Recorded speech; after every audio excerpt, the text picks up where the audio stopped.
প্রিয় দর্শক আসসালামু আলাইকুম, কেমন আছেন সবাই? আশা করি আল্লাহর রহমতে ভালোই আছেন। চলে এলাম আজকে একটা নতুন রেসিপি নিয়ে। চলুন তাহলে দেখি না আজকে রেসিপিটি।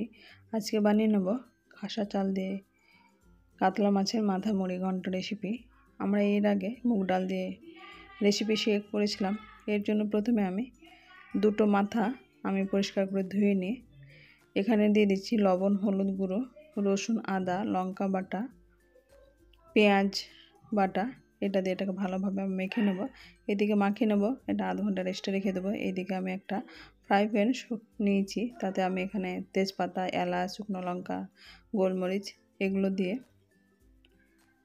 লবঙ্গ, জিরা, গোটা জিরে, ধনে এগুলো দিয়ে আমি ভেজে নেব। এখানে ধনেটা নেই বলে আমি দিইনি, আপনারা এটা ধনেটা দিয়ে এটা মোটামুটি 5 মিনিট মিডিয়াম টু লো ফ্লেমে এটা ভেজে নেবেন। এইদিকে মাছটা আমি আধ ঘন্টা পরে ভেজে নিলাম, এরকম উল্টে পাল্টে। এটা পুরো ভিডিওটা আমি শেয়ার করিনি। এইদিকে আমি খাসা চাল নিয়েছি, খাসা চাল 1 কাপ মানে 250 গ্রাম চাল নিয়ে এটা পরিষ্কার করে ধুয়ে নেব। এইদিকে আমি এখানে তেল গরম করে নিয়ে পেঁয়াজ আর গোটা জিরে দিয়ে কয়েক সেকেন্ড ভেজে নেওয়ার পরে আমি চালগুলো এখন দিয়ে নিলাম, পরিষ্কার করে ধুয়ে নিয়ে ছেঁকে এটা উঠিয়ে নিয়ে এখন দিয়ে দিচ্ছি। এটা এখন ভেজে নেব। এখানে মোটামুটি 4 থেকে 5 মিনিট ফুল ফ্লেমে এটাকে ভেজে নিচ্ছি। 4 থেকে 5 মিনিট ভাজা হয়ে গেছে। এখানে আমি দিয়ে দিচ্ছি লবণ। এটা স্বাদ মতো আমি লবণটা দেবো, পরে টেস্ট করে নিয়ে আরও যদি প্রয়োজন হয় তখন সেটা দিয়ে দেবো। আমি 1 চামচ এখানে লবণ দিয়েছি আর সামান্য পরিমাণে হলুদ গুঁড়ো, যেহেতু মাছ ভাজা এখানে হলুদ দেওয়া হয়েছে। চালের মধ্যে এখানে বেশি হলুদের প্রয়োজন হয় না, তাই অল্প পরিমাণে আমি এটা জাস্ট কালার হওয়ার জন্য দিলাম। এখন এটা লবণ হলুদ দিয়ে এটা ভালোভাবে নেড়ে নেব। এখন এখানে আমি কিছু মশলা ব্যবহার করছি। এখানে জিরা গুঁড়ো, ধনে গুঁড়ো,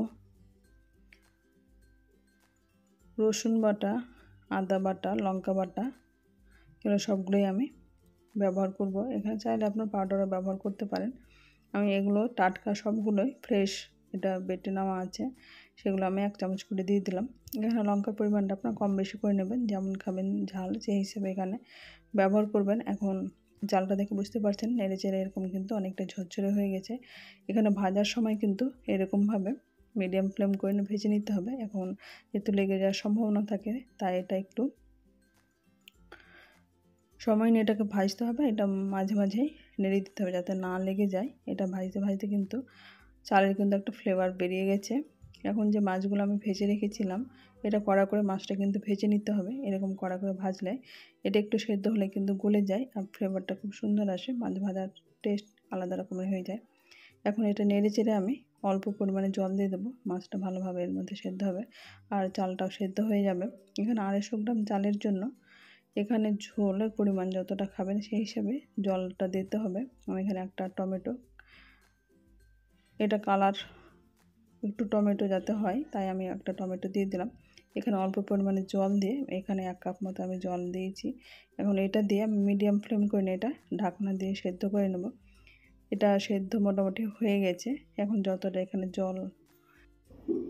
যতটা জলের প্রয়োজন হবে ততটা এরকমভাবে আমি দিয়ে দেবো। এখানে দুটো লঙ্কা অর্ধেক করে চিনি এরকম আমি ফাটিয়ে নিয়ে দিয়ে দিলাম। চাইলে অর্ধেক করে এরকম কেটে দিতে পারেন। আর কিছু ধনেপাতা কুচানো উপর থেকে ছড়িয়ে দিলাম।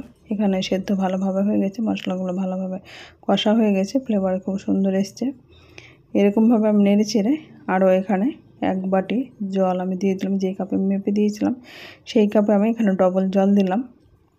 এখানে জল দিলে ডবল এটা মাখা মাখা হবে, যেহেতু প্রথমে আমি কিছুটা জল ব্যবহার করেছি। এখানে গ্রেভিটা আপনারা নিজেদের পছন্দ মতো করে জলটা দেবেন। আমি 2 কাপে ব্যবহার করেছি।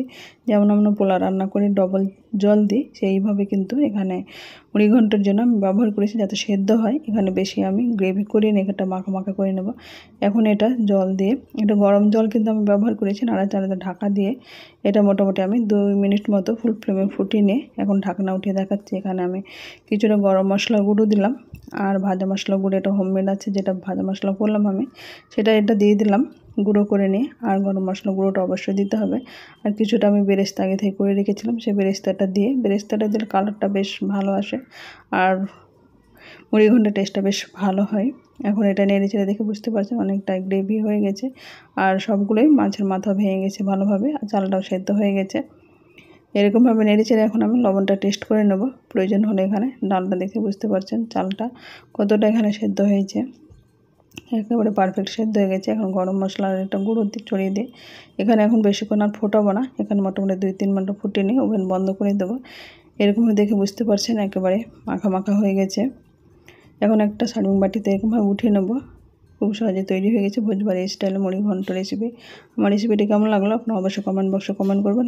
আমার চ্যানেল নতুন বন্ধু হয়ে থাকেন সাবস্ক্রাইব করে পাশে থাকা অনুরোধ রইল। পাশে থাকা বেল আইকনটি প্রেস করে দেবেন, তাহলে যখন কোনো ভিডিও আপলোড দেবো সর্বপ্রথম নোটিফিকেশনে পেয়ে যাবেন। আজ তাহলে এই পর্যন্ত, ফিরে আসছে নতুন কোনো রেসিপি নিয়ে। ভালো থাকবেন, সুস্থ থাকবেন। আসসালামু আলাইকুম, আল্লাহ হাফেজ।